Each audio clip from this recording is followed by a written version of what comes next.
তোমাদের জন্য আমি চমৎকার একটি রেসিপি শেয়ার করতে যাচ্ছি। এই রেসিপি এতটাই মজা যে একবার খেলে তোমাদের বারবার খেতে মন চাইবে। সিন্ধুর রান্নাঘরে তোমাদের সবাইকে স্বাগত। আশা করি সবাই ভালো আছো। আমি এখানে 1 কেজি ছানা করে ভেজে নিয়েছি এবং ছানাগুলো আমি ছোট ছোট পিস করে কেটে নিব।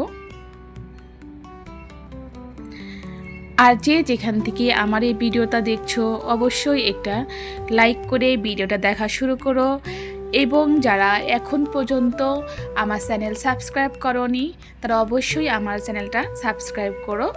আর যারা আমার চ্যানেল সাবস্ক্রাইব করেছো থ্যাংক ইউ সো মাচ। আমি একটি কড়াইতে জল গরম করে তাতে আমি গুড় দিয়ে নিয়েছি। এখন আগে থেকে ছোট ছোট পিস করা ছানাগুলো এই জলের গুড়ের মধ্যে দিয়ে দিয়েছি।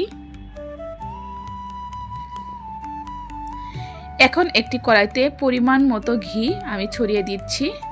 এখানে কিন্তু ঘি ব্যবহার করতে হবে, অন্য কোনো কিছু ব্যবহার করা যাবে না। এখন ছানাটা যে করা ছিল সেটা আমি একটি পাত্রে ঢেলে নিয়েছি, জলটা ফেলে দিব। এখন ঘিয়ের মধ্যে কর্নফ্লাওয়ার অ্যাড করলাম।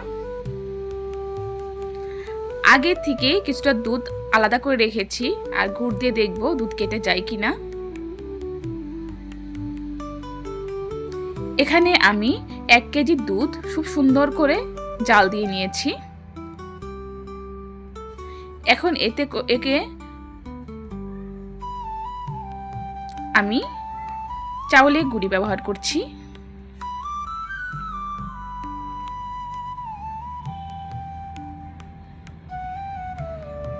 এখন এটা ভালোভাবে মিক্স করতে হবে।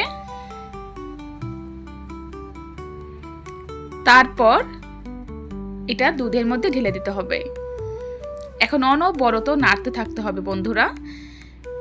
এটা কিন্তু নাড়তেই থাকতে হবে, একটু নাড়া কম হলে তলায় লেগে যাবে, সেক্ষেত্রে কিন্তু পুরোটাই নষ্ট হয়ে যাবে। এখন কিছুটা ছানা আমি আলাদা করে রেখেছিলাম, এটা দিয়ে দিলাম। তোমরা হয়তো ভাবছো যে এটা কি তৈরি করছি। এর নাম হচ্ছে বন্ধুরা ছানার চন্দনকাঠ পিঠা। তোমরা চন্দনকাঠ পিঠার অনেক নাম শুনেছো, কিন্তু ছানা দিয়ে যে এত চমৎকার চন্দনকাঠ পিঠা বানানো যায় এটা দেখে নিলে তো কেমন লাগলো ভিডিওটা অবশ্যই কমেন্ট করে জানাবে, এবং ভালো লাগলে তোমার পরিবারের সকল ফ্রেন্ডের কাছে শেয়ার করে দেবে।